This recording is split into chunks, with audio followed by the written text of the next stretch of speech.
Well, I'll give you the line that comes from Francis Bacon, and I think that suits me very fine. Is that inspiration comes from regular work.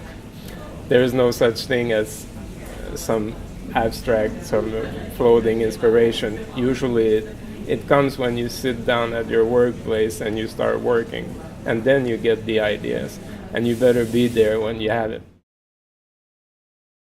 But of course, you can be inspired by anything, anywhere, at any time. But I still believe in this idea that the regular work is the main source of inspiration in a way for the artist.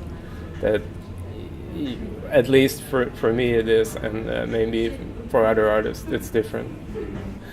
What happened and what got me interested in art is that I'm a creative person, and basically I wanted to do something also creative, and the fact that I was working in architect offices in Finland, well, in a way I had to do this very basic work, which is understandable. I was coming from another country and I couldn't do the nice design jobs. So one possibility for me was to do art, and as a matter of fact, I started doing art when I was in the Finnish archipelago. Since we went for a period of 1 week to study the landscape, and I was part of a master program at the time in architecture. So I started doing some photography in Öksora, this island. And that was the first series of work I did, was based on the photographs I took there. In a way, I wanted to do something a bit different from the usual sunset landscape pictures, so I started experimenting with moving the camera during the exposure. And what that created some kind of a brushing of light, if you will, on the film. And also it enabled, it flattened basically the pictures. So I had those flat, colorful elements that I could use afterwards by combining them. So that was the first idea I had. And then I realized maybe instead of doing some traditional photography like large format, it's very difficult technically and expensive, I'll skip the whole idea of taking a picture. I'm going to make my own negative straight. That was the idea. So I'm going to leave all the equipment away, do my own transparencies. I started doing my own transparencies with different inking techniques. And since anyway I was aiming in photography towards more abstract work, it was kind of a logical development from there to do that.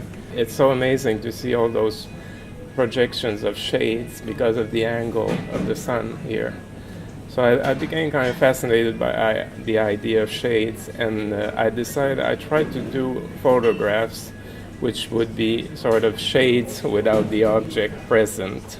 And I had to find a technique how to develop the idea around that, how to make shades but without any object present as an effect, as a photographic effect. So I figured out a way to do it. This new exhibition I'm presenting now in Tampere is kind of a development from the previous one. I entitled it Tableau, which in French is like a basic painting. The idea is continue the work along the lines that blurring the idea of digital image and, let's say, more traditional painting. So the works are now mounted on the board, and they are sort of treated with varnish. So they're very much like paintings now. They look more like paintings than digital images, although they are digitally rendered and printed. But the treatment, the final sort of finish, is more like painting. It's a bit difficult to describe the art itself because one of the things about it is it is a hybrid sort of technique. It's blurring between like digital image photography, painting. It doesn't have a particular, like in French we say créneau or zone that is precisely defined. But I think that's the interest of it, that it's maybe a new technique, at least it's an exploration, and it's difficult to say where it leads in a way, and that's part of the experimental aspect, is that you don't know what to expect next when you do it. I could never have predicted what I'm doing now a few years ago. I would not have foreseen it. There's no way to I think that's one of the pleasures of doing the art is not to be able to foresee what's coming next.